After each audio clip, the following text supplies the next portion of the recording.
Hello and welcome back to Chocobo's Mysterious Dungeon on the Nintendo Wii, and in this episode we'll be continuing going through our first dive through Guardian of the Water, also known as the Dungeon of Leviathan.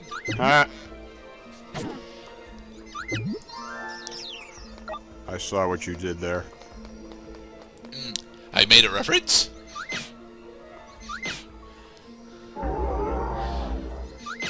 Don't worry about equipment getting double cursed. Double curse doesn't actually do anything. Now, Gerda, what did we teach you about using corridors in order to isolate combat onto one enemy at a time?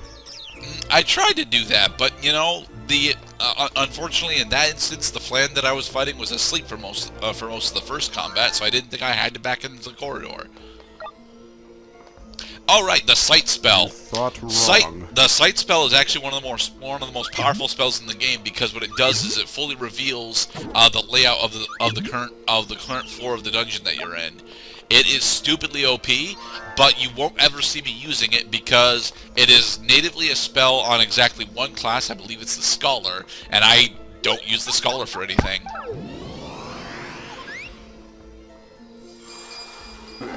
Oh, I'm the sad revenant.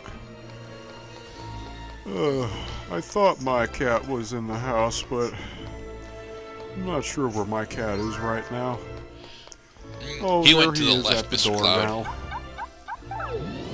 Oh gosh. I really hope I don't miss the game later on at 4:30.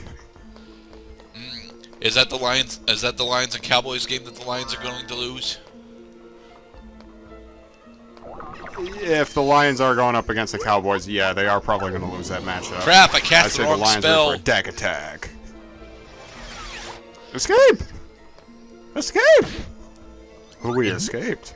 Ow. Yes, but it was the wrong spell. I wanted to Excuse cast D in order to kill the land turtle, but I used the wrong spell. So now I had to go the long way around and attempt to restore some SP on our way to the next floor.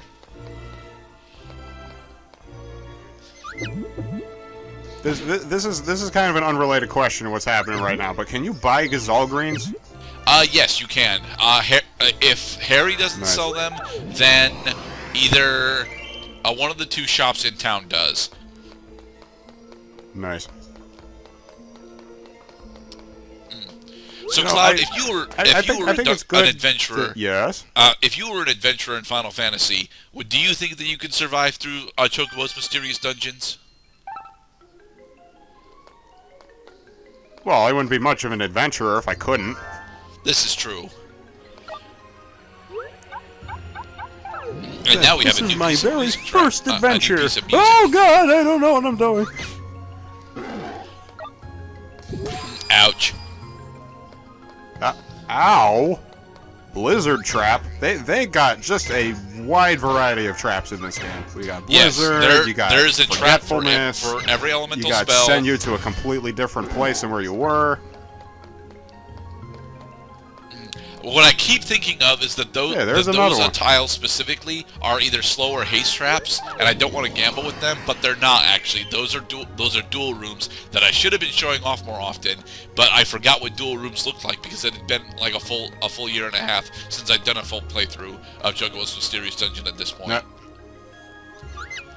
Now, I find it weird that they will just show you where some of the traps are. That doesn't see that seems to like miss the point of the trap, is that they're supposed to take you by surprise. So I'm are there actually any very traps glad that are actually not traps? That the game tells me where some of the traps are, because a majority of the traps in the game, if they blindside you, they can just straight up end your run. Yeah, but I thought that was the point, is don't put yourself in a vulnerable position. How am I supposed to prepare myself for traps that I can't see? Like that one. Well, the answer is simple, my friends, is that poison is a relatively innocuous status ailment when you're not in combat, and that if at any point you are low on health or the SP you need in order to cure yourself, you could use Chocobo's magical ticking timer by standing in place and getting some exercise, because the Surgeon General of the United States recommends about an average of 210 minutes of moderate intense activity, week in, week out. and then you too can stockpile enough Gazelle Greens to become immortal. Okay, now how about for a Black Mage Knight?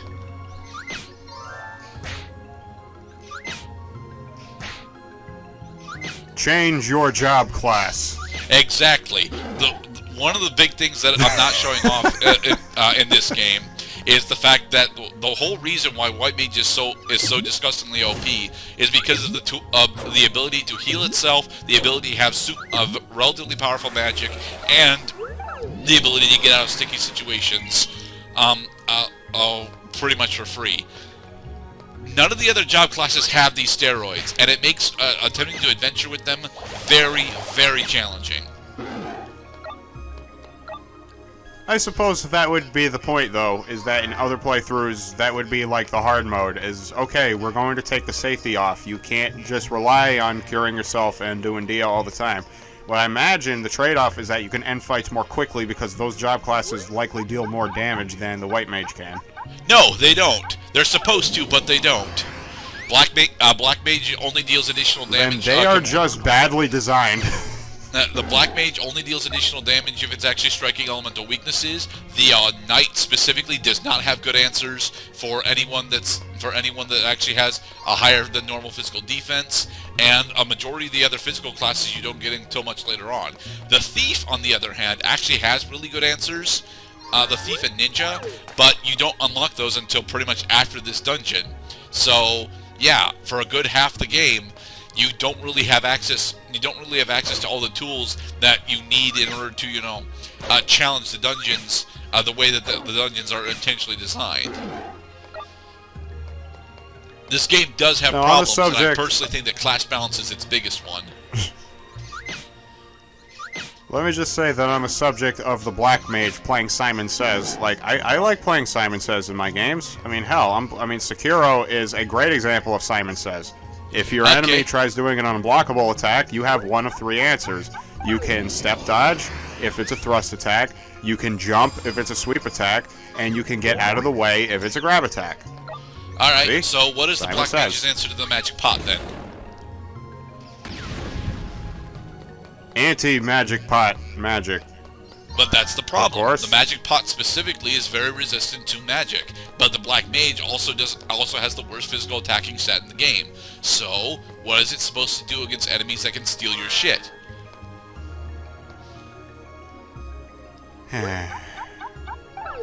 Well, I mean, gosh, there's gonna come a point in any job, in any character class, any ability set, you're gonna run into tough situations.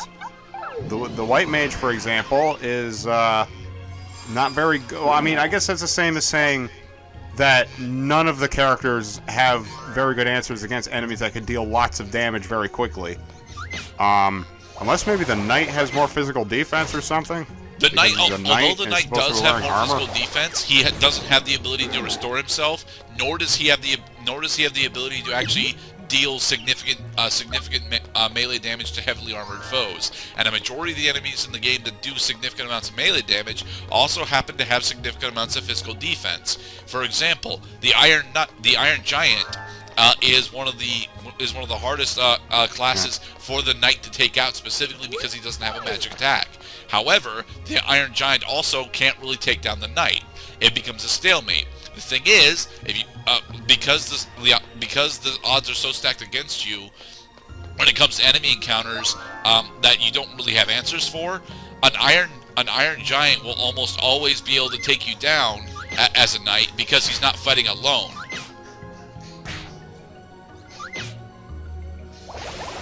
Well, that's why one of the earliest things they teach you in this game is do not take on multiple enemies at once. That is a lesson that can be found in a lot of games. Dark Souls, great example. Do not take on multiple enemies at once. It's too dangerous. You're going to get stun locked and you will die.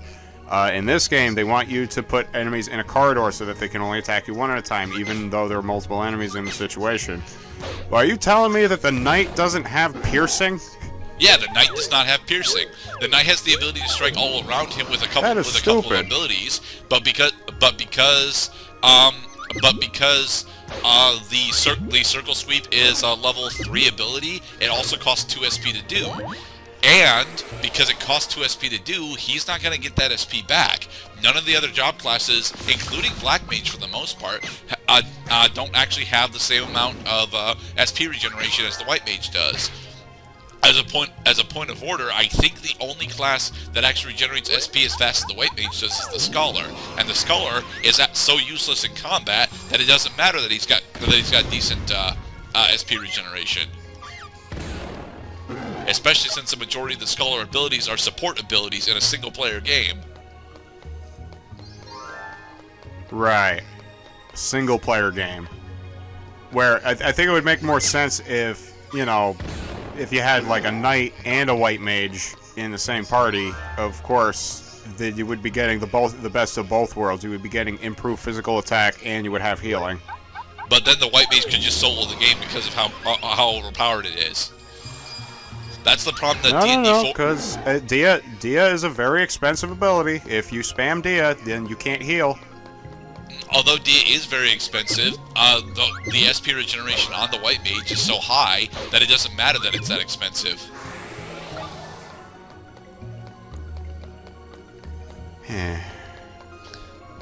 Yeah, I guess that could be chalked up as a bit of a design flaw, is that White Mage is OP, and the logical decision in almost every case is to be the White Mage. Almost every case. There are specific enemies that White Mage has trouble with, like demons and Medusa, but even those demons specifically are the bane of pretty much every class, because the best way to deal with demons is to use your special abilities on them. But demons have got Osmos, so you like rather not Osmos but a null. And if any class gets hit with a null, they pretty much just straight up lose to demons. Right.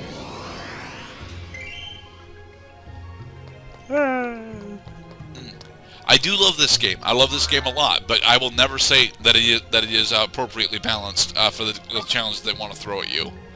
These spell books are supposed to help mitigate that, but again, they use your magic attack stat, so the only classes that can effectively utilize them to the fullest extent of their abilities are White Mage and Black Mage. Okay, so items are on the table now, because that's something we did not discuss. Okay, are there any items that the Knight can make use of that the Mage classes cannot? No. What the fuck? Melee classes. They should have just called it White Mage's Mysterious Dungeon. It honestly should have. No more room to carry potions. That is bad. Because it is a Mysterious Dungeon game, specifically, range and spellcaster classes are significantly better than almost any of the melee classes. It's an issue that roguelikes in general have always struggled with, but it's accentuated in this game specifically because of how busted White Mage actually is. That's a fire tome. I don't need that.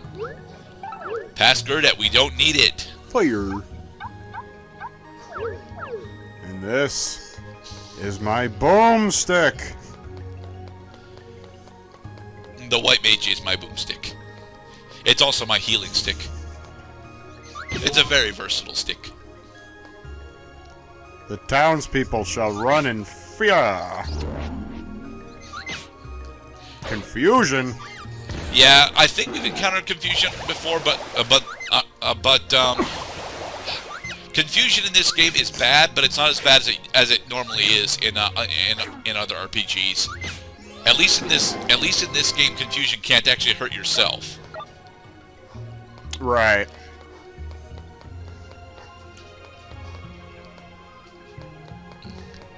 I think the most amazing thing is about to happen after we kill this Lamia.